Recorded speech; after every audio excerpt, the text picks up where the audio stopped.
ကိုယ်တိုင်ကလာတဲ့စတုံးရဲ့နာမည်ကောက်ဆိုင်ပါဝေးသူ့ကိုကြည်လာများဒီပြုလို့ကြည့်တော့ဆိုလာနေပြီးတော့ဓမ္မဒါနပါလို့တာလေအာပြုပေးရတယ်တရားပါဗျာတရားပြုပေးရဓမ္မဗျာနော်ဒီဓမ္မဒါနတရားပြုပေးရဆိုတော့ဒါနပြအဲ့ဒီအတူကိုအိဗေယူတော့ကုသိုလ်ရတယ်ဟုတ်လားဒီတို့ဓမ္မတွေတို့ရဓမ္မဒါနအားတရားပြုပေးရတရားပြုပေးရမြန်မာလူနားရအောင်ဦးဇင်းကပြောမယ်မြန်မာလူကတော့အတိဉာဏ်ရှင်ဟာကိုစုတာတဲ့ဘာလို့အတိဉာဏ်ရှင်ဟာကိုစုတာပါဗျာဒီကြောင့်လေဒုညအောင်ဒုညလေအတိဉာဏ်ရှင်ဟာကိုစုတာပါဗျာအတိဉာဏ်ရှင်ဟာကိုစုတာမတိတာဘူးသိတာဘူးလားသိပါဗျာသိရတယ်ဗျာဘုရားရဲ့ကိုပညာတရားတွေဘုရားသိပါသိပါတယ်ဗျာဉာဏ်တရားတွေပညာတရားတွေတော့အကျိုးကြောင့်အကျိုးကောင်းနေတာလေလားနားလေပါတယ်ဗျာဟောတာကကုသိုလ်တရားဒါအကုသိုလ်တရားဒါလောဘတဲ့တရားဒါမလောဘတဲ့တရားဒါအလောဘတဲ့တရားဒါမလောဘတဲ့တရားဆိုတာဘုရားအားလုံးပြီးအောင်လို့ခရီးတရားအတူပေးတဲ့ပုဂ္ဂိုလ်ကိုထောက်တဲ့ဉာဏ်ကိုယ်တည်းမှုဆိုတော့မကြည့်ရဘူးကျွန်တော်ပြင်မတော့ဘာကြောင့်အပြင်မတော့တာလဲဆိုတော့တို့တရားတော်မှာစာဝေနေပြီးမလုံးမရဘူးလားလုံးမရဘူးလုံးမရတာလေတောင်းနေလုံးမရတဲ့အခါကျတော့မတော်ရမနေမှနေနိုင်တယ်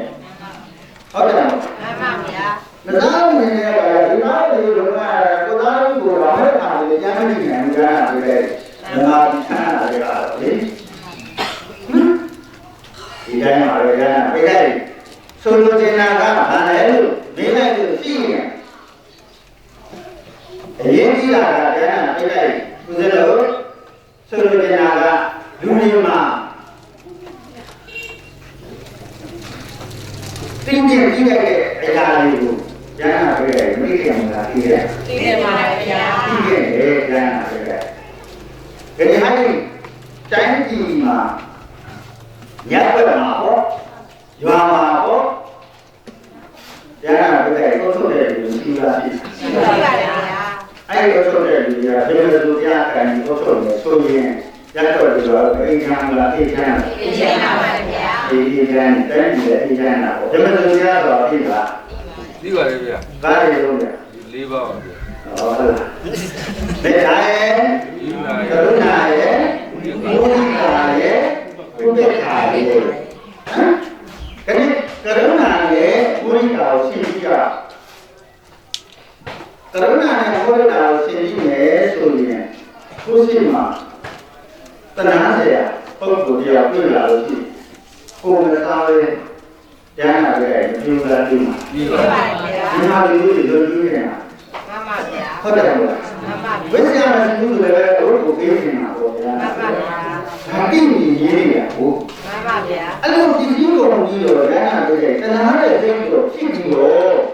ပစ္စည်းလည်းမကုန်နေလေတုံးကြပါပြည့်စုံနေရင်ဘုရိတာကျတော့ဝမ်းတော်ဝမ်းတာမဖြစ်တာဆိုးဆုံးနေမှန်ပါဗျာပြည့်စုံလားမတော်ဘူးနော်ကိုယ့်ရဲ့စိတ်ကလေးကိုထားတတ်ဖို့ကမထားတတ်မှန်ပါဗျာလူဆိုတာတတ်တော်ပါလေအားလုံးမှာယဟန်ဒီကောယဟန်ဒီလေအကုန်လုံးကိုပြောတာနော်မှန်ပါဗျာဘုရားဆိုတာအားလုံးကဘာကိုထုတ်တာလို့တတ်တော်ပါလေမှာစိတ်ကထုတ်တာဘာဟုတ်တယ်စိတ်ကထုတ်တာရဟန်းတွေ့တယ်အဲ့ဒါကြောင့်ငါဒီကရုဏာတရားရှိတယ်လားဘုရားတရားရှိတာတော်ဒီကရုဏာရဲ့ဘုရားကရုဏာကတော့ပစ္စည်းပေါ်နေပြီကိုမသားရဲ့ကားရလို့ကိုမသားရဲ့ပြေးလိုက်ရတာရဟန်းတွေ့တယ်ဟုတ်တယ်မဟုတ်ဘုရားကြတော့ရဟန်းတွေ့တယ်စိတ်ကလေးခါရပြီးတော့ဘာမှဘာမှပြရမှာဒါကြတော့မရှိကြဘူးလေဟုတ်တယ်အေးဒါတော့ဘာသာကြီးမှာကျန်တာတွေ့တဲ့အရာအားလုံးကတော့ဘာကြောင့်ဟောတို့လိုကမှလေတဏှာလေဘာကြောင့်တဏှာပါလေအဲ့လိုဆိုစင်ကြရတယ်ပြေးပါလားဆိုကိုယ်ကလည်းငါးကြီးမှကားရတယ်ပေါ်လာတဲ့ရောက်နေလားမှန်ပါဗျာဘုရားပါဗျာဘုရားကငါးကြီးမှကားရတယ်ပေါ်လာတဲ့ရောက်မှန်ပါဗျာ အော်မန္တလို့ဆိုတာဥစ္စာပဲကျန်တာပဲဥစ္စာဘာလို့လဲရှိလို့ဘာမှမရှိရတာအများကြီးကကားတယ်ဘဝလေမှန်ပါဗျာဟုတ်တယ်မို့လားအဲ့လိုမှလည်းတော့ကျန်တာပဲမှန်တာပြောတာပါဒါတော့ဥစ္စာကိုညတော့ဗျာဟောတာလေဒီဥစ္စာတွေမှာပါပါတယ်ကျန်တာပဲညတော့ဗျာကပြောတယ်နော်အားရဟန်းဆိုတာတဲ့မသားခင်လည်းပြုလို့ရတယ်သားပြီးလည်းပြုလို့ရတယ်သားတဲ့လည်းပြုလို့ရတယ်လို့အဲ့တော့ဗျာပြောတာပြောပါတယ်ဗျာငါတို့ဘဝတွေကပိတ်တာတွေပါကွာတဲ့ကျန်တဲ့ဘုန်းကြီးမပြောဘူးနော်ဥစ္စာပါလာတယ်ပိတ်တာပါဗျာတရားတော်ကိုပြောတာဘုရားကိုယ့်ဘာကိုယ်ပိတ်တာတော့ညာနာတော့မှာသာလို့ခေါ်တာမလားမှန်ပါဗျာဒီမှာစားပါဗျာဒီအဲ့လိုဆိုတော့ကိုယ့်ကိုယ်တော်နဲ့တို့တို့မှလည်းကြာမနေနဲ့ဒါကကိုကြည့်တဲ့အတိညာတွေဒီနေ့အဲ့လေတော့ဒီကြံနဲ့တို့တို့တဲ့အာရုံကဒီမှာတော့ကိုယ်ချင်းကြံလို့ပြီးတော့ကျေးဇူးဆက်တဲ့တရားကလောကမှာအဖြစ်ဆုံးအကျိုးနဲ့ရှိကြတာအဲ့ဒါလောကမှာအဖြစ်ဆုံးအကျိုးနဲ့ရှိကြပါဗျာမဖြစ်စေသမီးပြီးလည်းဝင်သမီးလောကမှာအဖြစ်ဆုံးအကျိုးနဲ့ရှိကြပါလောကမှာအဖြစ်ဆုံးအကျိုးနဲ့ရှိကြပါဆိုတဲ့တရားတော်ဒီလိုဘောလာတိုင်းမှာလာတဲ့အနိစ္စပေါ့ဆိုကြအောင်ဟောမှာဖြစ်ပါဒါကြောင့်မို့တရားလာတဲ့ဒီတဲ့ဒီလိုလာတဲ့အာရုံနာတဲ့လောကမှာအဖြစ်ဆုံးအကျိုးနဲ့ရှိကြပါဗျာလောကမှာအဖြစ်ဆုံးအကျိုးနဲ့ရှိကြပါဗျာအကျိုးနဲ့ရှိကြပါလို့ဆိုလို့ဟာကောင်းတဲ့ဒီကိုနာနဲ့ကောင်းတဲ့ကောင်းရေးဒီလိုဒီအာရုံပေါ်လေတစ်ခါလုံးဒီဉာဏ်နာတဲ့ဘုရားဉာဏ်နာတဲ့အာရုံကိုသိနေတဲ့ကလောကမှာအဖြစ်ဆုံးရှိရင်အမုန်းဆုံးကောင်းရှိတယ်ရှိပါဗျာအဲ့လိုဆိုရင်နောက်တစ်ချက်ဟာမင်္ဂလာဒီမှာဥဒရလောကအဖြစ်ဆုံးအကျိုးနဲ့ဖြစ်ပြီးဟာလို့လောကမှာအဖြစ်ဆုံးကိုအကျိုးနဲ့ဖြစ်ပြီးတော့ဒါလို့လောကမှာအမုန်းဆုံးမရှိဘူးရှိရရှိပါတယ်ဗျာရှိပါဘူးနားလည်းပြောပါလို့ဆိုရဲဒါတော့ပြောရအောင်ရပါဗျာဒါအဲ့လောကမှာအဖြစ်ဆုံးအကျိုးနဲ့ဖြစ်ပြီးပါဗျာဒီလောကမှာအဖြစ်ဆုံးအကျိုးနဲ့ဖြစ်ပြီးပါဆိုတဲ့တရားတော်ကိုဦးဇင်းတို့မစားရင်နာခင်တရားပိုင်ရှင်ဖြစ်တဲ့ဒီတရားပါလာကိုဖြစ်ပေါ်လာတာနဲ့ကံတသဝတနိတောကြကေအတ္တဝိနာပါရာဘိသေနိဗ္ဗာန်ပေပိရောဓမယတောယယတောရယံပဒကိရဏခောယံတေပါရိဝေဝယတောချင်းရေနလောကိပါရာဘိသေတေစိဗတတိနေသလကနာသောဘာတိယအတေတုတဲ့မြတ်တဲ့ဇေယဘုရား၌ရောရာမနနဘုဇံဒုတိယဥတေဘုဒ္ဓဉာဏ်ချိုးတော်လဝန္တောဒုတိယခြေလာပိတလေမိုင်းတိမဘန္တိဝါဝမိယကာတိဒရာလံဝေထေရတိပိအတ္တဝရိနာပြမစိနေငေကောသံဘုရားလူပေယဉာဏ်ချင်းယောတိယောနိတိတတဝိသနိနိလာယတိတက္ကရတောသစ္စေစေဘုရားနိတောဒါရပါလောတန္တန်သာကိဝေညောပါရောပန်းရောက်တန်စင်မိသူအမိနာကမတိမတနာမောတရားနေသောသာတော်ကမတရားလေ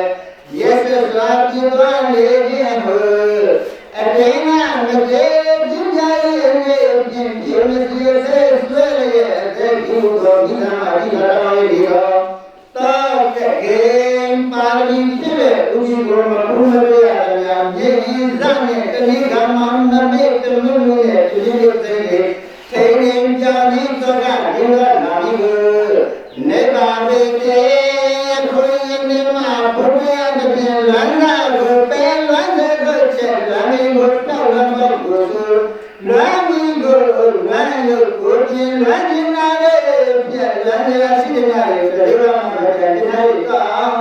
လွမ်းစကိုယုတ်သိအင်းရင်းစွာကြောလိုက်ရပါသည်မြတ်စွာဘုရား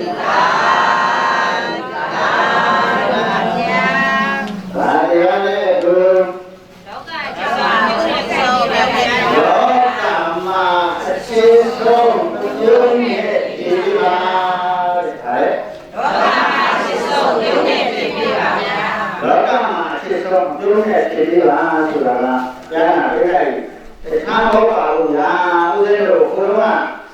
ဧကံတမေဘဂဝန္တာဝိသေယဝိဟာရတိစေတဝေအနာတံပိကတံအာရမေဦးဇင်းတို့မြတ်စွာဘုရားဒီမှာလင်းဆုံးဒီတော်မူတဲ့အခါတော့မှာဟောတန်ခါပေါင်းခြံရပြီးတော့ကျမ်းစာပြလိုက်အဲ့လိုဒီကအဲ့ဒါမြဲအချိန်မှာလောကမှာပန်းရောင်းပြီးတော့ဘဝဝမ်းကြောင်းကြီးရတဲ့ရှင်စင်ရဲရဲတဲ့ပန်းတွေမှာလေးတယောက်ရှိတယ်။သူကမန္လိကာတဲ့ဘယ်လိုလဲလို့မန္လိကာပါဗျာ။မန္လိကာရဲ့ပန်းရောင်းကြီးရဈေးရပါပြီးပန်းရောင်းနိုင်ငံဘုရားအရာတိုင်းကျုပ်နာဈေးရရောက်တဲ့ပေါ်ရ။ဈေးရကပြန်လာပြန်တော့လေတခါတလေအင်းကသာဓာရီရေလောကသာနာရေလောကမန္လိကာကွာဘာလို့ဆိုတော့တခါပုံရင်းဝဲလာဈေးရောင်းကောင်းတဲ့ဒီလိုပါလေးဝဲလာတယ်ပုံရင်းဝဲလာရှင်းရတဲ့လူဆိုတော့မောင်ကောင်းစားနိုင်မှာစားနိုင်ပါဘူးဗျာစားနိုင်နော်ဆဲတဲ့လူဆိုတော့မောင်ကောင်းဝဲစားနိုင်လို့ဘိုင်းကြီးပြီးတော့ဆိုပြီးဒီလေးစားရတာပေါ့မှန်ပါဗျာအဲ့ဒီမှာဘာလို့လဲလို့ဘေးရတာပါတော့မောင်ကြီးကရလို့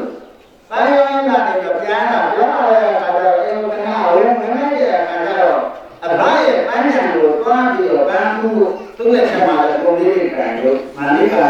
ပါတဲ့ဘုရားဘယ်လိုသားလို့လဲဘာသာဝါဗျာဘုရားကိုသားလို့ဘာလို့လဲဘုရားကိုသားလို့ဝဲလာတယ်ဆိုတော့အဲ့ဒါနဲ့အဲ့လိုဝဲလာလို့ဒီနေ့ရဟန်းကပြဘာဖြစ်လာလဲလို့မေးလိုက်တဲ့အခါကျတော့ဒါတော့ဗျာမှုတဲ့တဏှာတော်တွေကဆုံးမံကြတာလေဒါတော့ဗျာမှုတဲ့တဏှာတော်တွေကရှင်းကြပါပါဗျာဟာဆုံးမံကြတာလည်းအခါကျတော့ဘုရားဘာသာလူမျိုးတွေကဘာလို့လဲလို့မေးလိုက်တဲ့အခါကျတော့ရဟန်းတွေကလူကြီးတွေဘာလို့လဲလူကြီးတွေပါဗျာလူကြီးတွေရဟန်းတွေကဘာလို့လဲတော့အဲ့ပုဂ္ဂိုလ်ရဲ့အတူဒုက္ခဝါရတဲ့တရားကြီးခုနေပြီတရားဘုံနဲ့မပြည့်စုံတာပြည့်စုံလားပြည့်စုံပါရဲ့ဗျာတရားဘုံနဲ့ပြည့်စုံတယ်ဒါပေမဲ့ကာဝရတရားမဖြစ်တာဘုရားအဲ့လိုပြောတယ်တရားလေးမျိုးထဲမှာဦးဇင်းတို့ကအောက်ကတရားလည်းလို့ပတာရတရားလည်းလို့ဒါတွေကကြောင်းလဲတဲ့ကြောင်းကြောင်းပါတဲ့ဒီလိုတော့မရဘူးမှန်ပါဗျာဦးဇင်းတို့ကကအဓိကမှာတရားခိုင်နေတဲ့တရားကိုဘုရားနော်ဘုဒ္ဓပရာဟိကတဲ့အဲ့နာနိကာဆိုတဲ့အမျိုးသမီးကတရားကိုလည်းပြည့်စုံတော့ဘုရားကိုလည်းဘုရားကပေးလိုက်ပြီသူကယုံယုံတင်းတင်းလေးလေးစားစားရှိတယ်တဲ့နာနိကာဘယ်လိုရှိလဲယုံယုံတင်းတင်းလေးလေးစားစားရှိပါလားဓမ္မပရာဟိကတဲ့တရားတော်နာတော့ပဲဆိုရဲသူကရှင်းနေနေတဲ့ဉာဏ်ပဲတရားကသူ့ရဲ့နှလုံးသားထဲမှာရှိနေတဲ့အခါကျယုံယုံတင်းတင်းလေးလေးစားစားနိုင်မှတ်ထားတယ်မှန်ပါဗျာတဏှုပရာဟိကတဲ့တဏှာရောစင်မဲ့ရဲ့ဝါဝါနာလို့ရှိရင်သူတော်တော်ကြည့်လို့လေအနိကရဲ့ထုံနေပေါ့မှန်ပါဗျာဉာဏ်ပညာကလည်းခက်တယ်ဉာဏ်ကပြည့်တယ်ဒီမနိကရဲ့ဉာဏ်တော့ဟောရတဲ့ဒီမနိကဟောရတာဟုတ်နော်မှန်ပါဗျာဦးရရှိဒီမနိကဟောရတာဘုရားဦးရဟောရတာသောတာနဲ့မနိကကိုဟောနေတယ်နော်မှန်ပါဗျာအဲ့ဒီမနိကလည်းအဲ့လိုဒီလိုက်တဲ့အခါကျတော့ဘာဖြစ်လာလဲလို့မေးလိုက်တဲ့အခါကျတော့ဩမြတ်စွာဘုရားရဲ့တန်ခါတော်ကြီးပြည့်လိုက်တော့သူ့ပါတဲ့ပုံကြီးကသူ့အစာကြီးဝဲလာတာလीမှန်ပါဗျာအဲ့ဒါနဲ့သူကမြတ်စွာဘုရားကိုလူလာကြတာပြခဲ့ဘာလို့လိုက်တာလဲလိုက်ကြပါဗျာသူလိုက်ကြတယ်ဟာပြခဲ့သူလိုက်တဲ့အခါကျတော့အဲ့မှာမြတ်စွာဘုရားကလည်းဘာလို့မေးလိုက်တဲ့အခါကျတော့ပြုံးတော်မူလေတဲ့ဘာလို့တော်မူလဲတော့မလိုက်တဲ့အခါကျတော့နောက်ကရှင်အနန္ဒာကမြင်နေကြတာပဲတဲ့ရှင်အနန္ဒာကမြတ်စွာဘုရားသုံးတာကိုကြားတဲ့အခါကျတော့ဒီလောကလူတွေပြောတယ်ဆိုရင်တော့ရှင်ရကလည်းချင်းဆိုင်ရာမဟုတ်ပဲနဲ့မြတ်စွာဘုရားကရှေ့ရဲ့ကျိုးနာကိုလည်းရှင်အနန္ဒာဘာလို့မြင်ပါလဲလို့ဒီကြံရှိဒီကဆိုကတ်တာပြောတယ်လူတွေအဲ့ဒီလူရှိလေရအော်တယ်ဟုတ်တယ်မလားဆိုတော့ဘုရားကပြောလိုက်တော့ပေါ်လိုက်ပေါ်လာတယ်နာပဲသွားလိုက်တဲ့ရောသူတွေဆက်သွားအဲ့ဒီကမှဆန္ဒဟောတာဒီလိုတော့လည်းတွန်းလိုက်တဲ့အကျုံးနဲ့ဆိုပြီး လိုက်တဲ့အခါကျအဲ့မှာလက်တော်ပြကိုဆင်အာနာတာမီးတယ်။ဘာနေတော့ဘုံတော်ကြီးတော်မူတော့လက်တော်ပြအားဤပြုံးကြီးကတခြားသူနဲ့မလွဲနဲ့တော်တော်လေးကိုလိုက်လိုက်လေလေပြုံးနာကိုတတိရောကူးရရပါတယ်ဗျာအဲ့ဒါဘာကြောင့်ပြုံးနာလဲတရားဆိုတော့လက်တော်ပြကပြောတယ်ခြေသားအာနန္ဒာတဲ့ငါပြုံးနာဟုတ်ကဲ့ညီပြုံးနေတဲ့လူကအဲ့ဒီဒေဂမဒီမှာဒီနည်းပဲပြီးပြားဖြစ်မှာဘာဖြစ်မှာလဲပြီးပြားဖြစ်မှာပါဗျာပြီးပြားဖြစ်မှာဘာလို့လဲအဲ့မှာလက်တော်ပြကတစ်ပြင်ပြင်အောင်မှာထိုင်ပြီးတော့ဆန္ဒနာကခင်ပြရပါလေအဲ့မှာဘာလို့လဲပြီးတော့သတိကျပါလာတဲ့တော့ကနာလိကပြုထားတဲ့ပုံလေးကိုရဟနာပြတဲ့ပုံကြီးတွေဘာလို့လဲဟုတ်ပြီပါလေဗျာဒီပုံကြီးတွေအဲ့မှာလက်တော်ပြတော့နာလိကရဟနာပြတဲ့ကြောင်းတော်လားကြားတော်လားကြားပါလေဒီကြောင်းတော်နာလိကပင်ကြီးဖြစ်တဲ့အရာလေးဒီလိုရဟနာပြတဲ့ဆိုလိုက်ပြာပြတရားမြတ်စွာပြာပြတရားမြတ်စွာမောလူမောသံလူရန်ဒီမှာလူမုံသံလူရန်ဒီမှာဒီရန်ဒီအပြင်းပြလာဒီရန်ဒီပြလာတန်တေမာဘဝစံကြရာတန်တေမာဘဝစံကြရာပြာလူရန်ဒီမှာပြာပြလူရန်ဒီမှာမောလူမောသံလူရန်လူပြာပြတရားမြတ်စွာပြာပြတရားမြတ်စွာမောလူမောသံလူရန်ဒီမှာလူမုံသံလူရန်ဒီမှာဒီရန်ဒီအပြင်းဖြစ်လာဒီရာဒီအပြင်းဖြစ်လာတန်တေမာဘဝစံကြရာတန်တေမာဘဝစံကြရာဘာလိသူဘုရားလေးပါဗျာသူဖြာဖြာသူရတယ်တဲ့ဘာလို့သူရတယ်ဘုရားတော်ပါလေဗျာဒါပေမဲ့ကိုယ်စိတ်ထဲမှာတရားသိတော့မရှိလားရှိသလားရှိပါဗျာရှိတယ်ဗျာပြည့်အဲ့မှာဘာလို့လဲဆိုတော့ဦးဖြာဖြာသူရတယ်ပေါ့အဲ့တော့ပြတော့တဲ့တရားကိုသူကယုံကြည်သွားလို့လေအဲ့ယုံကြည်တဲ့အချိန်မှာတော့ဘာမှုဆိုတော့ဘာခံအတော့ဘောတလာမင်းနာလည်းညာနာပြည့်သာသာနဲ့ဆင်းဖြစ်ပြီးတော့ထွက်ကြည့်လာတာမင်းရဲ့ထွက်ကြည့်လာတဲ့အခါကျမှလည်းဆက်သူ့တန်းဆွဲတာဒါကိုတန်းလို့မြင်ရက်သွားတာလေကနာပြည့်ရဲရသွားတော့ဘောတလာမင်းကအောင်ရှင်းပြီးတော့ပြည့်အောင်မှာအနားနေလာတော့ပန်းနေအောင်အဲ့လိုနားနေတော့မလေးကတာမကူရဲနဲ့ဩသူကနာတော့ပြင်မနေရလေဆိုပြီးတော့သူ့စုယူရအေးရဘာလို့အေးရလဲသူရအေးရပါဒီလိုယူရပြေးလိုက်ရတာကြတော့ဘယ်ညတိတ်ဘောကြသွားတာတရားနာတယ်သဘောကျတော့အဲ့မှာမြေးလိုက်တယ်မြင်းကတာမီလားအတာမီလားညီမလည်းနားရအောင်ပြောမယ်ဆိုရင်ရှိသလားမရှိဘူးလားလို့မေးတာအဲ့ဒါနဲ့ဟိုနာလိကပြန်ပြည့်မရှိဘူးတဲ့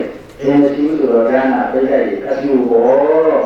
အပြူဆိုတော့အဲ့မှာဘာလို့လဲဆိုတော့အဲ့လိုဆိုရင်အာမြင့်ကိုမြင်ရအောင်အာနဲ့တိုက်ခဲဆိုပြီးတော့ပြီးပြားဖြတ်သွားတာမှန်ပါဗျာအဲ့တော့ဘုရားပြောတဲ့စကားမမှန်ဘူးလားမှန်လားမှန်ပါဗျာဒီမြတ်စွာဘုရားပြောတဲ့စကားကြီးကအမှန်ကြီးတို့တွေကဘာလို့ဆိုအမှန်ကြီးကိုအမှားလုပ်နေကြတာဒီလောကကြီးမှာလေတရားမျိုးကြီးတရားမျိုးကြီးတဏှာတော်စင်ညာတွေကိုမယုံကြည်ဉာဏ်နာပိဋက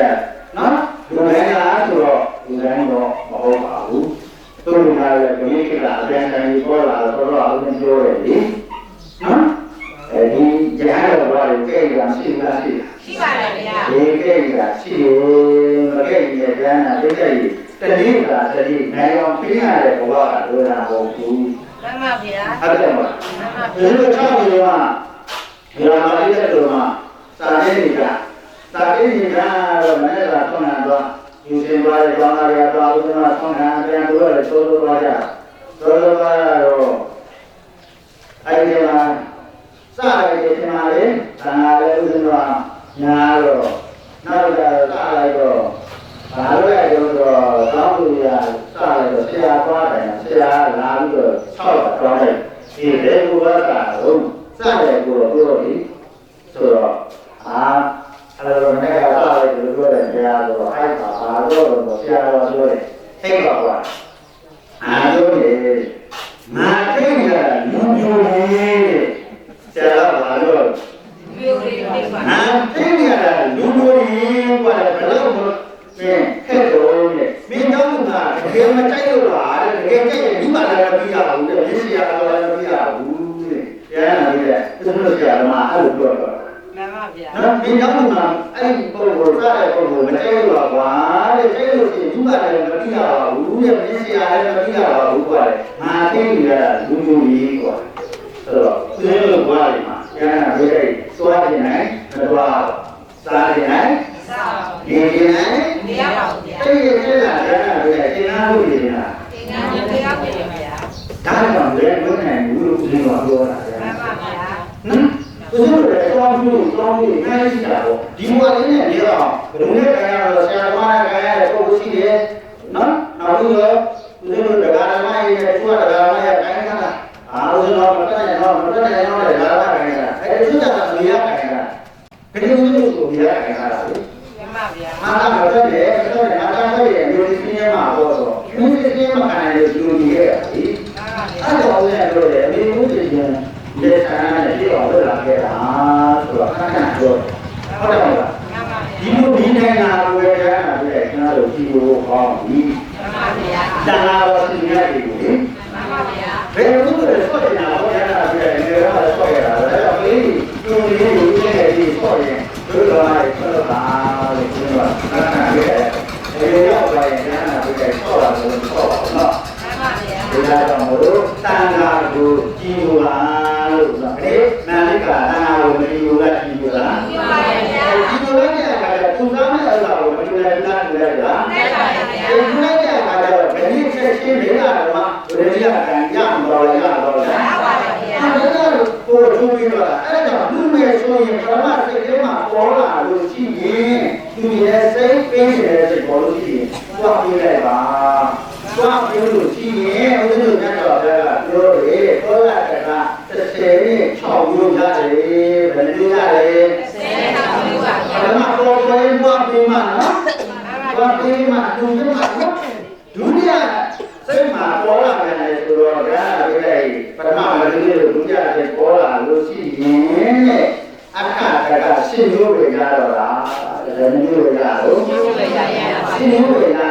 တဲ့အဲ့မှာဒုတိယစိတ်ပေါ်လို့လည်းမသိတဲ့ကိုဘယ်လိုမျိုးဘူးဆိုရင်တကြတယ်ပေါ်လာအောင်ပါဗျာပေါ်လာလို့သူမျိုးလို့ရှိရင်တော့သရုပ်က၄မျိုးရကြတော့လေဘယ်မျိုးရကြလဲ၄မျိုးရကြဒီလိုရတယ်တော့ခုပြန်လာပြီးစဉ်းစားကြည့်တယ်ဆိုနာနိကသူသားကိုဝဲလာတယ်မို့နော်သူသားကိုဝဲလာတယ်မို့ဒါနဲ့တန်ဖို့ကြီးပါမို့မဖြစ်နိုင်ဘူးပြန်လာပြီးတယ်ဟုတ်တယ်မဟုတ်အဲ့ဒါတော့တော့တိုင်းမှုတော့ဝဲတော့ဆားရတယ်ဒီလိုကိုဗျာမှန်ပါဗျာဒါပေမဲ့ကောင်းတာမကောင်းတာအတာထားပြီးတော့ပြန်လာပြီးတယ်အရင်ကြီးတာကယုံကြည်မှုအပြည့်အဝရှိပြီးတော့ကိုလွတ်တဲ့သူ့ကိုကိုယုံကြည်ရမှာမှန်ပါဗျာဆိုလိုချင်တာကတခြားဘုံစေနာကောင်းထားပြီးစိတ်ကောင်းထားပြီးတော့သူ့ရဲ့ကဘာမှကိုစဉ်းစားရတဲ့သူ့ရဲ့တော့မာနိကာဒီကိုသူ့ပြီးပါအဲဒီလိုတဲ့တော်မှာအများကြီးပါလေဒီကမှာအကျိုးပေးပါလားလေနော်မောင်နာရောဥက္ကဋ္ဌရောလည်းသူများလည်းဘေးကြီးတွေကိုထုံနေတယ်ကျန်တာတွေဒီလိုလေးသူလည်းရှင်းထားတာတော့ရှိလားရှိလားရှိပါတယ်ဗျာဒီသူလည်းအောင်သူကတင်းနေတာဟုတ်မှန်ပါဗျာအဲ့ဒါနဲ့မာနိကကျန်တာလေးတွေဘယ်တော့မှတော့နန်းတော်လေးရောက်သွားပြီဘယ်ရောက်သွားလဲနန်းတော်လေးမှာနေပြီးအိမ်မှာလည်းနေပြီးတဲမှာလည်းနေပြီးဒီအားလုံးကမင်္ဂလာရှိတယ်လားရှိတယ်လားရှိပါဗျာမင်္ဂလာရှိလို့စာရည်လေးချိန်ထားလို့မင်္ဂလာပါဆိုတဲ့စာရည်လေးချိန်ထားလို့မင်္ဂလာရှိပါလားရှိပါဗျာမင်္ဂလာမရှိနိုင်ဘူးဗျာတဲ့စာရည်ကမင်္ဂလာလေဘုရားမင်္ဂလာရှိအောင်ရတယ်မှန်ပါဗျာဒီကမင်္ဂလာရှိအောင်အဲ့လိုမင်္ဂလာရှိတဲ့အိမ်မင်္ဂလာရှိတဲ့နန်းတော်ဖြစ်အောင်ဘာလို့မှလည်းဘုရားဆိုရင်တော့ဘုရားကိုချစ်လို့ပါမင်္ဂလာရှိတဲ့ဖြစ်အောင်ဘာလို့မှလည်းဘုရားကိုချစ်ပါပါမင်္ဂလာရှိတဲ့ဖြစ်အောင်ဘာလို့မှလည်းဘုရားကိုချစ်ပါပါဗျာဒီဘုရားကိုချစ်လို့ပါဒါမှမင်္ဂလာရှိတဲ့ဖြစ်မှာတဲ့ဘုရား တော့မသိနိုင်ပါဘူးကိုနောက်ဦးတော့ကျက်ပေရှိတဲ့အိမ်ဘာအိမ်လဲလို့ကျက်ပေရှိတဲ့အိမ်ပါဗျာကျက်ပေရှိတော့ဘယ်လိုနေရမှာလဲဆရာတို့တန်တန်ရှင်းရှင်းဒီပါဘယ်လိုနေရမှာလဲတန်တန်ရှင်းရှင်းနေရမှာပါဘာလို့နေရဘာလို့ဘာကောင်းရကောင်းမလဲဘယ်လိုရှင်းရာဝိဇ္ဇာမခေါ်အောင်လားခေါ်အောင်လားခေါ်ပါပါဘုရားဝိဇ္ဇာကိုခံရခေါ်အောင်လားခေါ်အောင်လားခေါ်ပါပါဗျာခေါ်မှာကျမ်းနာတယ်အဲ့ဒါရှင်းနေအိမ်မှာမြို့တော်ဘယ်လိုညာလေးနဲ့တုံးဟုတ်ဗကံလေးနာဘယ်လိုညာလေးနဲ့တုံးဗကံလို့တော့အားလို့တော့ဗကံလို့ဆိုတော့ပတ်နေတော့နာရှိလားရှိပါတယ်ဗျာဟုတ်ကဲ့ဘယ်လိုလဲအဲ့ဒါဆိုတော့ပါဆိုတော့ပါဗျာအဲ့ဒါအဲ့လိုကြီးရမှာမိုက်ပါဘုန်းကြီးလည်းဘုန်းမှာထားပြရပြရမှာကြီးရဲ့မိုက်ရဲ့ဦးကတော့ဟောမှာပေါ့အဲ့ဒါတော့ပါလိမ့်ဆုံးမှာမှန်ပါဗျာပတ်စရာပါလေလို့တော့ပါတော့ပါဗျာအဲ့ဒါလေချက်ကြီးရှိအောင်ရဟနာပေးလိုက်ရေးဒီအိမ်ကြီးဘာရင်မအောက်လားအောက်ဟုတ်ပါဗျာဟုတ်ရဟုတ်ပါဗျာဘုန်းမှာလေလောကကြီးမှာတော်ကြီးပြရတယ်နော်ဒီကားကြီးမေးရဟာတို့ပြည့်စုံတဲ့လူကကိစ္စတွေပြည့်စုံတဲ့လူကလည်းဝိတော်လည်းကိုခိုင်းတာလည်းမဟုတ်လား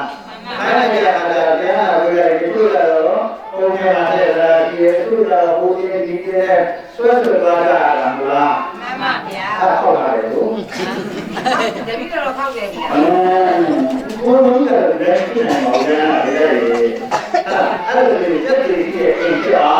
တဏ္ဍာစင်ကြလေးထားရမယ်အားရမယ်တဏ္ဍာစင်ကြထားပါဗျာညီညွတ်တဲ့အိမ်ဖြစ်ရမယ်ကျမ်းစာပြည့်ဘာဖြစ်တဲ့အိမ်ညီညွတ်တဲ့အိမ်ဖြစ်ရပါဗျာညီညွတ်အောင်ဘယ်လိုနေရမလဲဆိုရင်တဦးနဲ့တဦးတယောက်နဲ့တယောက်ဉာဏ်မဖြစ်အောင်လေမှန်ပါဗျာဟုတ်တယ်မလား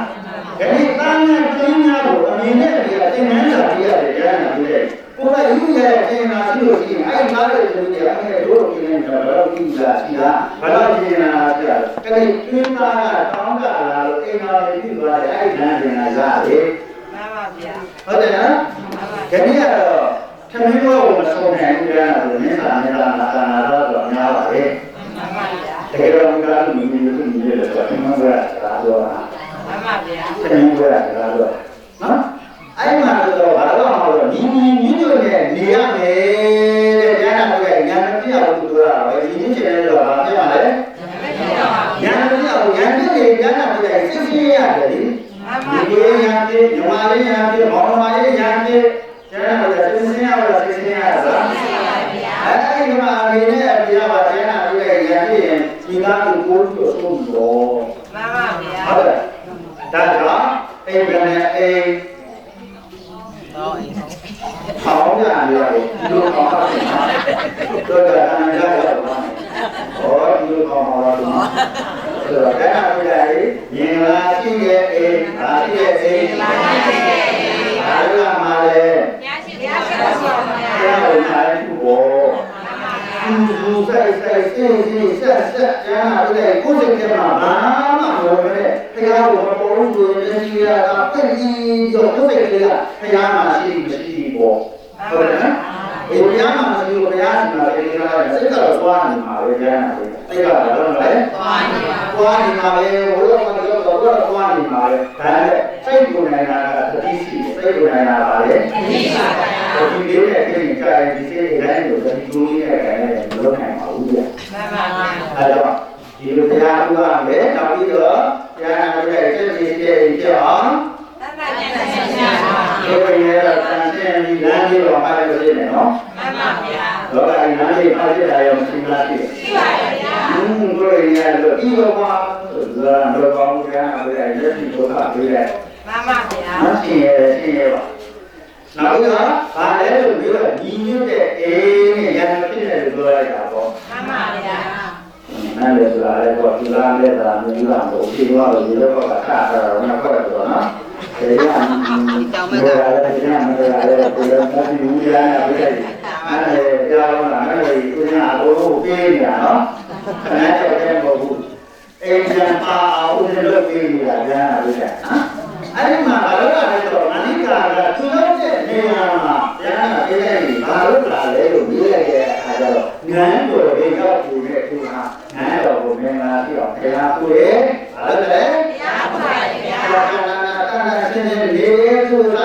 လို့ဒီဟာလေအေးနောက်တော့ကောသလဘယင်လည်းဆာမကိုညာမဖြစ်ဘူးတဲ့ကောသလလည်းသဘောကိုကြားနေတာအရင်ကကြည့်ရည် မှန်ပါဗျာ ဟုတ်တယ်မလားအရင်ကကြည့်ရကောသလဘာမှမပြောကြဘူးငါလည်းသာဟုတ်ပြောကြလို့တဲ့အခါကျတော့ကောသလဘယင်ကအဲ့မှာဘာလို့လဲဆိုတော့ဒေသာမြင်းမောင်ကတိုင်းဒီမှာစဉ်းစားဘယ်လိုစဉ်းစားလိုက်လဲလို့ပြောရတဲ့အခါကျတော့ခဏငါမနစ်ကကိုပြီးတယ်မနစ်ကအဲ့ဒီကရှင်းတဲ့ဘဝလေးရတာရှင်းတဲ့ဘဝလေးရတာတော့မနစ်ကမင်းလောကကြီးမှာလေဘယ်သူ့ကိုအခြေဆုံးလဲအာတော့ဖြစ်မှာကိုယ်စိတ်ကတော့ဟုတ်ပဲစိတ်ကြီးနေခံရမှာလက်ခံရတဲ့ရှင်းတဲ့ခံပါလား ပါပါဗျာ စိတ်ကြီးကရှင်းတဲ့ခံပါလား ပါပါဗျာ အဲ့ဒါလေးအားကြပြီးတော့ဟုတ်တယ်မလားဒီဆက်ရောက်ဆက်ပါလေတရင်တော့ မှန်ပါဗျာ အဲ့ဒါလေးအားကြဖြစ်ပုံမှာကွာစိတ်ကြီးတာတော့လေ မှန်ပါဗျာ သူကပြောလိုက်ရဲ့ပြောလိုက်တာတော့ပြောလိုက်ချင်လို့ဆက်ပြောရပါလို့တရင်တော့ပြောတယ်တရင်ကသူ့လည်းညားတယ်ပြောလိုက်တဲ့အခါမှာမပြောရပါဘူးအောင်းနေတယ်ဟောဆိုဒီကတော့ဘုံနာဟုတ် မှန်ပါဗျာ ဟုတ်တယ်မလား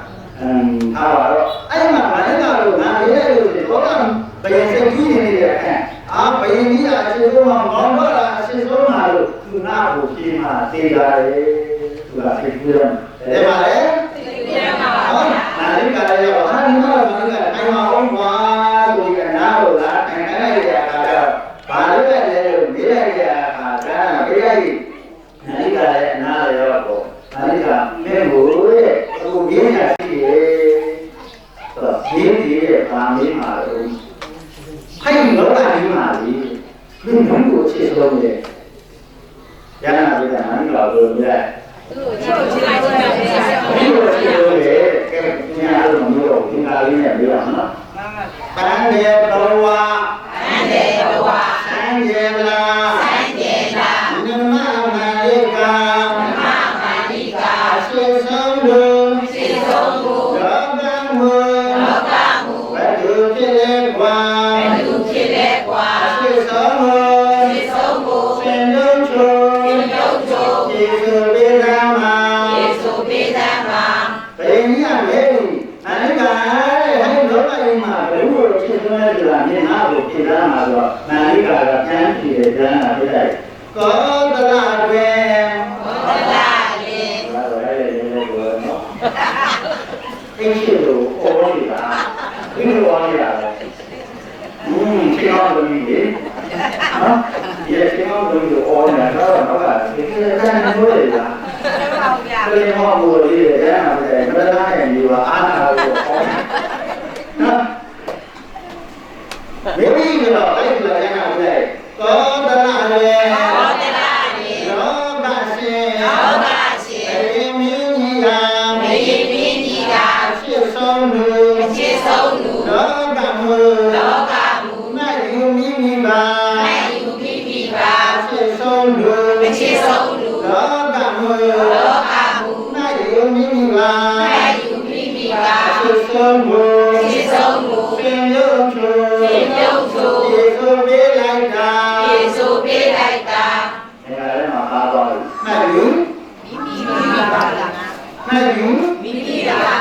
ဆိုတော့ဘယ်ကြီးအဲ့ဒါဘောလောကကားကြည့်ရလေမှန်တယ်နှမ်းလို့လည်းမကိုက်ဘူးတဲ့ခိုင်သေးလား ကြိုက်ပါဦးဗျာ အဲ့လိုပြန်တော့လေသူ့ချင်တော့မောင်လို့ချင်တော့ဘယ်ကြီးကိုချင်တော့လို့ပြင်နေနေသေးတာဘာလို့ကဘယ်လိုပြင်လိုက်တော့ မိမိပါ ဒီလို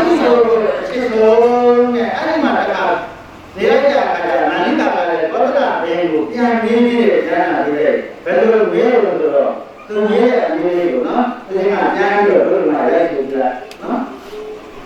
ကောသလရေ ဘောတလာလေ လောကရှင် လောကရှင် အရင်မင်းကြီးရာ ဘယင်မင်းကြီးက ချစ်ဆုံးသူ အချစ်ဆုံးလူ လောကမူ လောကမူ ဘယ်လိုဖြစ်လဲဗျာ သူဖြစ်လဲဗျာ ချစ်ဆုံးသူ အချစ်ဆုံးကို ပင်ရုပ်သူ ပြည့်ပြုံးချို ချစ်ဆုံးပေးသမှာ ယေရှုပေးသမှာ ဘုရားမင်းကြီးရဲ့အကျဉ်းမင်းကြီးရောတဲ့ဟဲ့လောကထဲမှာဘယ်လိုချစ်ဆုံးလဲဆိုတာပြန်ပြီးတော့ဖြေရမှာဟုတ်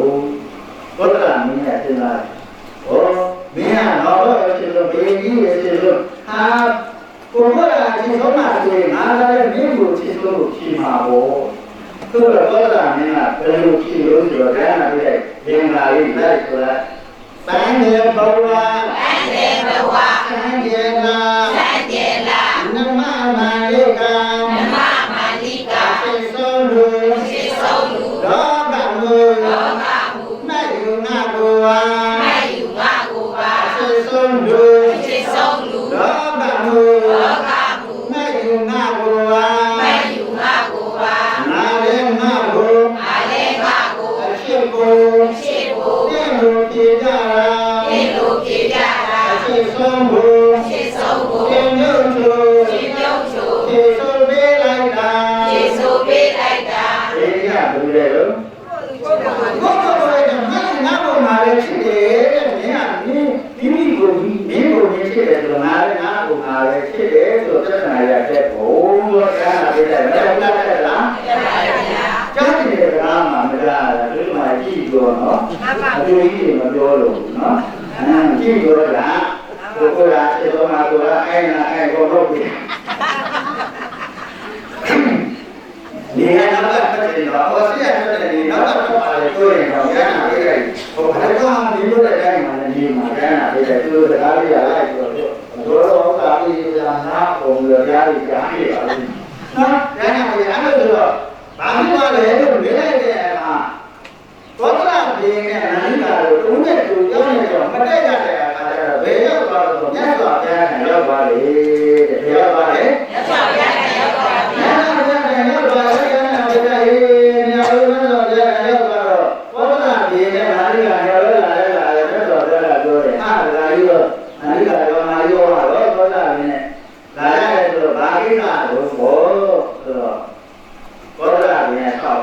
တပည့်တော်တဲ့အာနိကာကိုမိပါလေသူကအချင်းတဲ့ဗန်းတယ်မာလေးကလာတာဗျာတဲ့အဲဗန်းတယ်မာလေးကလာတဲ့ဘောတပည့်တော်က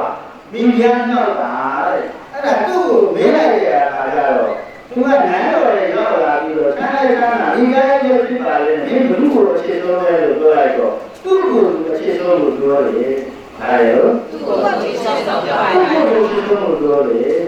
အဲ့ဒါနဲ့တပည့်တော်ကလည်းသူကတော့သူ့ကိုချစ်ပြရတယ်ငါလည်းငါ့ကိုငါချစ်တယ်လို့သူမျိုးတော့ပြီးတော့ပြန်ပြလိုက်တယ်အဲ့လိုပြလိုက်တာဘယ်သူကမှားတယ်ဘယ်သူကအန်တယ်ဆိုတာနဲ့တော့ဗျာတပည့်တော်တို့ကိုတရားရည်ပြီးဆက်ပြီးပါအဲ့ဒါနဲ့တော့ဗျာအထတမန်ပိမန်နတ်တိတဲ့အထမိမိရဲ့တမန်သူတော့ပိမန်အတိမမအရှိတရားကြီးနတ်တိမရှိပါဘူးတဲ့ဒါလေးကိုပြပြောရမယ်နော်အတ္တသမံပိမံနတိအတ္တမိမိနဲ့သမံတို့ပိမံနေမမအရှိတရားဒီနတ်တိမရှိပါဘူးရဲ့တော့သက္ကမြတ်စွာဘုရားကြီးအာဝါသကောင်းစွာမပြေဟောတော်မူခဲ့ပါ၏တည်း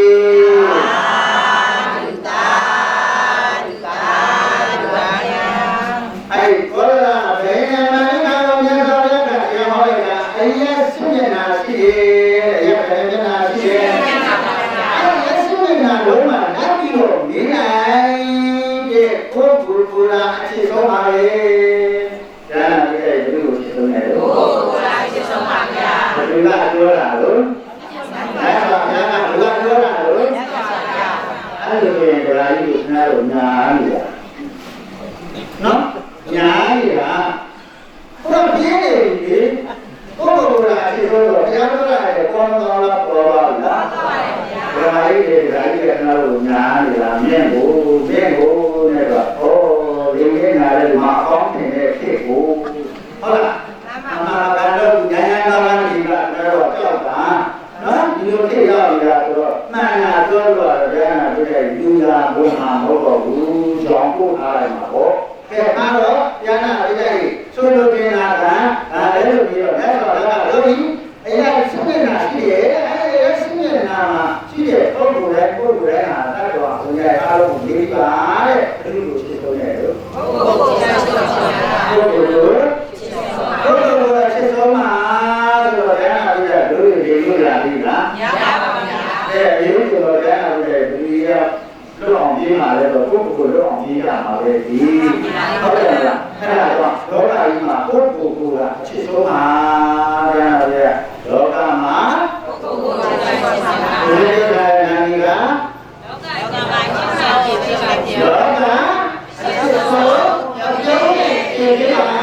ဆိုတော့လောကချစ်ဆုံးကျုံးနဲ့ကြည်ကြလိုက်တာကဗျာနာမည်ကဘုသူ့ကိုချစ်ဆုံးတယ်ကိုယ့်ကိုယ်ကိုချစ်ပါဗျာဒီကိုယ့်ကိုယ်ကိုတကယ်ချစ်တဲ့ဆိုရင်ဗျာနာမည်မကောင်းတဲ့စိတ်ဓာတ်တွေကိုမမွေးပါနဲ့မှန်ပါဗျာဒါလေးကလည်းမွေးနဲ့မကောင်းတဲ့စိတ်ဓာတ်ဆိုတာစိတ်ဆိုတာကပေါင်းတတ်တယ်ရာပြီးတော့မကောင်းတဲ့ဘက်မှာပြောရတာလေမကောင်းတဲ့ဘက်မှာပြောရတဲ့အခါမကောင်းတဲ့စိတ်ကိုမွေးလို့ရှိရင်မကောင်းတာတွေပြောပြီးတော့ကျမ်းစာတွေကမကောင်းတာတွေစိတ်တိုင်းပြီးတော့လုပ်လာမှာပဲ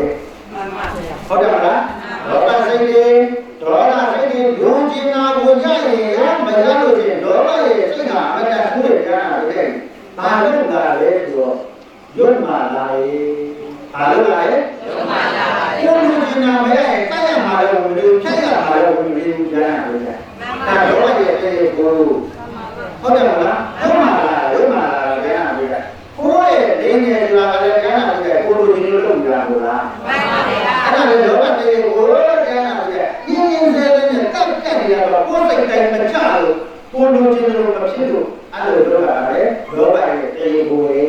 မှန်ပါဗျာအဲ့လောဘကြောင့်ဒေါသတွေဖြစ်နေတယ်တော့အေးဒေါသဖြစ်လိုက်တော့ကကျတော့အမှောင်ကျတော့လောဘကျမ်းစာဖြစ်လိုက်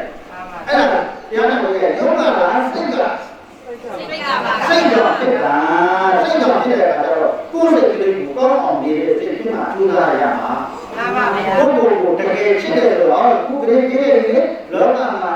အခြေတော်ပြောနေပြီးတော့ကိုယ်ကိုချစ်တယ်ဆိုအဲ့ဒီစိတ်ကဝိညာဉ်ကိုလို့ပြောရတယ်မှန်ပါဗျာကိုယ်ချင်းစာလေးရှိရတယ်တဲ့ဒါလေးရှိရတယ်ကိုယ်ချင်းစာလေးရှိရပါတယ်ဗျာကိုယ်ချင်းစာလေးရှိရတယ်ကျမ်းစာဒီကကြီးအရာအားလုံးကိုပြောတာလို့ရှိရင်ကိုယ်တည်းကဒါလို့ကိုယ်ရဲ့ခန္ဓာပြောခဲ့တဲ့ဒီအကိုဒီတော့ဟောရပါတယ်အားလည်းလို့မိလိုက်ရအခါကျတော့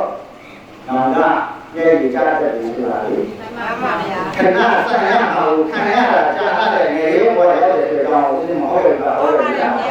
အဲ့ဒါစိတ်ကြိုက်မကောင်းလို့ကြားတာကြားတာစိတ်ကြိုက်ကောင်းကြားကြလို့မှန်ပါဗျာဒီလိုပဲမကောင်းတော့ကိုကကောင်းဟုတ်တယ်ဒီလောကကြီးမှာပုဒ်လာကိုနေပြီးတော့ကုသိုလ်ရရဲ့လူဖြစ်အောင်ကြိုးစားအဲ့ဒါကဘယ်လိုလဲဆိုတော့ကုသိုလ်ရရတော့ပုဒ်လာကိုရကုသိုလ်ရအောင်နေကြတယ်ကျမ်းတော့ကုသိုလ်ရတော့ရလားရပါတယ်ဗျာရတယ်ကျမ်းတော့ဗျာအေးမင်းကလည်းပဲဟိုင်တိုင်းကြီးမရှိရတဲ့လူအားလုံးကိုစားရင်းနေပြင်ရရဲ့အဲ့ဒီကောင်းမှုတာတော့ပြီးလို့ရှိရင်အဲ့ဒီကုသိုလ်ရတယ်ကျမ်းတော့ဗျာမှန်ပါဗျာစားရင်းကျမ်းမာရေးအားရေးပညာရေးပညာရေးကျမ်းမာရေးကျမ်းမာရေးကျမ်းမာရေးကိုလည်းကျမ်းမာရေးကိုလည်းကျမ်းမာစာရေးကိုလည်းအရှင်ရောလို့ပြောလိုက်ပါပညာရေးကိုလည်းအားတိုင်းဒီမှာပညာတတ်မှဖြစ်မှာပညာမတတ်ရင်ငါတိုင်းဒီနောက်တန်းကနေလိမ့်မယ်ဆိုအင်းဒီပြင်ဟာလည်းပဲဒီလိုရေတော့ခင်ဗျားတို့အဲ့ဒီလိုစိတ်ကရှိလို့ရင်အဲ့ဒါနေသူ့ပစက်ပေါ်လာတိုင်းဒီပစက်ပေါ်လာသူ့လိုများလာတာရပါတယ်ဗျာရတယ်ဗျာနောက်ပြီးတော့အိမ်ရှင်မှာဒါလည်းလို့အိမ်ရှင်မှာတွေကလည်းချက်တာလို့အိမ်ရှင်မှာတွေလို့ပါလေမှန်ပါဗျာသူ့လိုများလာရပါတယ်ဗျာသိကြပါတယ်ဟုတ်ကဲ့ဒီကြားနေရတယ်ကျွန်တော်ဒီဘက်တော့မပြောလို့ဘူးအမလေးရှင်ရဲ့ကြားမှာလေလက်ရည်ပြီးတာပါပြီးတော့တဲ့ချက်တာအောင်လို့ဆိုတဲ့ခံရပဲလို့ပြောကြတာပြောကြအိမ်ရှင်မဆိုတာကကျမ်းစာပြလိုက်ပြီးလောကမှာကိုယ်ဒီပါစုအတွက်ကိုချက်ပြီးပြည့်တယ်ဆိုတော့ငါကောင်းကိုချက်တာလေးသူ့ဘောသားနဲ့အစားလေးဒီမှာစားလိုက်လို့ရှိရင်ကျမ်းစာပြလိုက်သူတို့ကနာလေးဝါတာပြီးမဖြစ်ရဘူးဖြစ်ရပါဗျာ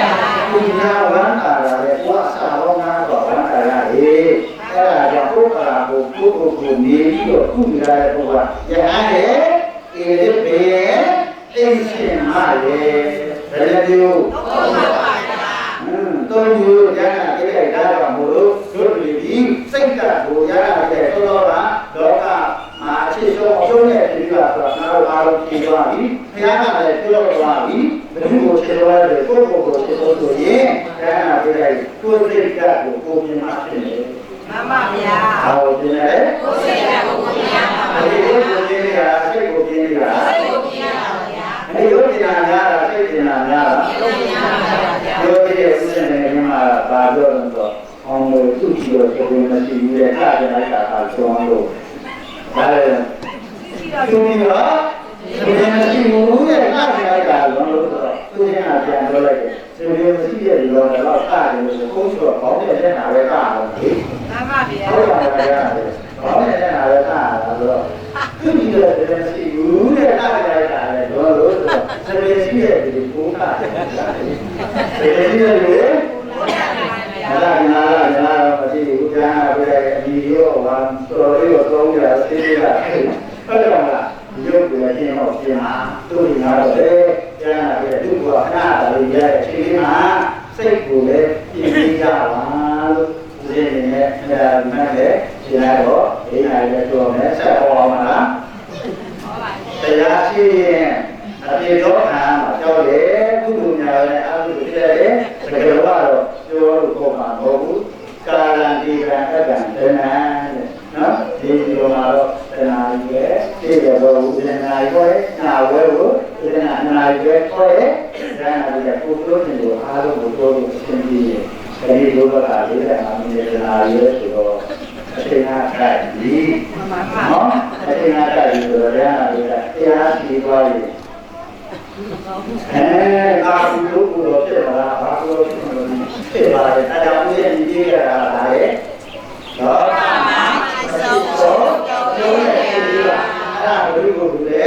တော့တဲ့လူတကယ်ကိုကိုယ့်ကိုယ်ချစ်တယ်ဆိုရင်ကိုယ်စိတ်လေးကိုအားလုံးပြင်းပြရပါလို့ရှင်ဒီယာရရေးပြီးတော့တို့ရဲ့အသိရဲ့ကိုယ်ကကျမ်းနာပေးတဲ့ဒီဆုံးမပေးပါလေပါဝင်နေတယ်စိတ်ကိုစိတ်နိုင်ပါပါဒီဒါလေးကိုလည်းနားပြီးပြရပါနော်အောင်ရတာနော်သာဘာဘာဘာသာအရဏံဘုဒ္ဓလာကဥပ္ပဒါရသာစိတ်တာပရိယောတာရဏဧကံဘုဒ္ဓနာအာရဏံသဗ္ဗပပ္ပတဟောယံတော်လို့အကုသိုလ်အကျိုးကိုအရဏံမပြုရခြင်းဒီလားဘုဒ္ဓလာကကာမမဂုလောကိုတိတိကံညာဘုဒ္ဓလာကို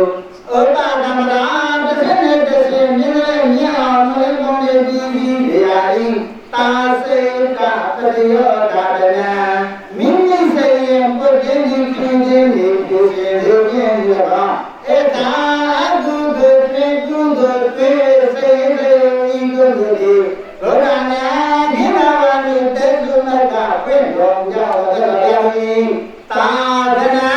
လိုရင်းဆုံးမတော်ရဖြင့်သုံးကြပါစေဆုံးမတော်မူခဲ့ပါ၏တည်း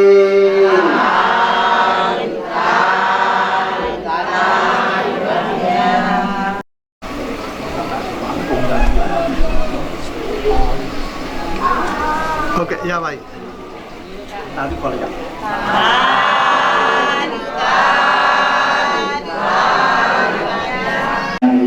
ီလိုမှာဒီကံနဲ့ဒီလိုကံဒီလိုကံ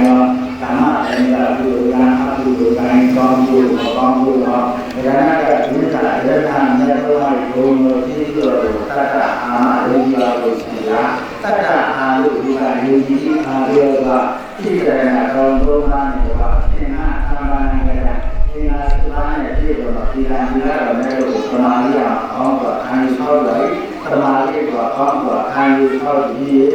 ဘုရားကအတိတ်ကသာတပဝိဉ္ဇာတပဝိသုရှိလို့ဒီတိခတာပြိတိပြိတိသက္ကတပါရှင်ဗျာဣမိနာပုံနာကာမိနာဤကောင်းမှုကံတော့နေကံနာယာကဒေါသမောဟစသည်သောစိတ္တေကမိမိချုပ်ရမှာနတ်ကံတို့ပညာထုတ်တော့မျက်မှောက်သွားပြီရှင်ဗျာအဲဒီရှင်ဗျာစိတ်ကရင်းလေးကိုလည်းအာမေကြီးဖျားပြီးတော့မှလို့ဒီကတ္တကပြီးတော့ဘုရားကကောင်းမှုဘာသာဖို့သူ့သတ္တသက္ကနာအမိယကသုံးတဲ့ဘုံမှာကြောင့်ဝိညာဉ်သုတိကဒုတိကသတ္တဝါများဟောဒီမှာအမြအပြည့်မှာပါလို့ရှင်ဗျာဒီတက္ကရာဘုလိုသွားတဲ့ဘုံပြီးတော့ဧကတေကသုံးတဲ့ဘုံမှာကြောင့်ဝိညာဉ်သုတိကဒုတိကသတ္တဝါများအားလုံးကအာမေဤကုသိုလ်ပြုလို့အလိုတော်ကိုနဲ့တာမန်သတ္တုခဏလတန်သူအမြရည်ဒုက္ခရည်ကိုကိုယ်ရဲ့ငါဆမ်းမှာဆန္ဒရာဖြစ်လာပါ နေတော့နိုင်နိုင်ဒီကုသိုလ်မြတ်မြတ်မြတ်ပြုတော်မူကြပါကုန်တော်သာဓုသာဓုသာဓုကုသိုလ်မြတ်မြတ်မြတ်